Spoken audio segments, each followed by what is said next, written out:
former President Donald Trump announces a White House bid for 2024. In order to make America great and glorious again, I am tonight announcing my candidacy for President of the United States. Former President Donald Trump, aiming to become only the second commander-in-chief ever elected to 2 non-consecutive terms, announced Tuesday night that he will seek the Republican presidential nomination in 2024. Surrounded by allies, advisors, and conservative influencers, Trump delivered a relatively subdued speech, rife with spurious and exaggerated claims about his 4 years in office. Taking on the most corrupt forces and entrenched interests imaginable, our country is in a horrible state. We're in grave trouble. Trump's paperwork establishing his candidacy landed with the Federal Election Committee shortly before he delivered his announcement at Mar-a-Lago.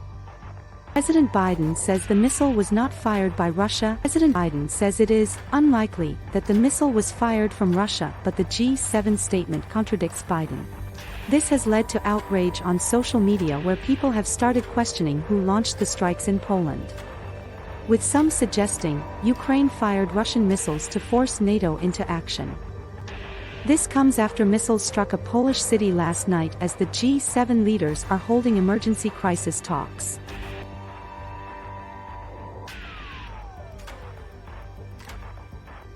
Republicans narrowly win back the House. Republicans have secured the 218 seats needed for a majority in the lower chamber of Congress a week after the midterm elections.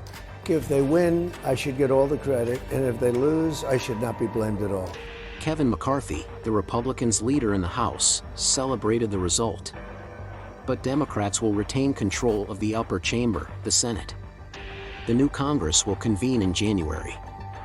The Republican Party is now projected to win between 218 to 223 seats in the 435-seat House, according to CBS.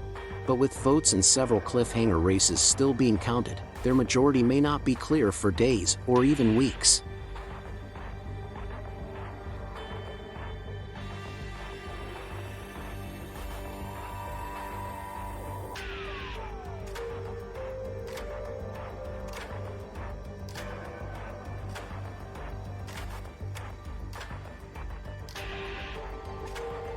Football unites the world. Confession.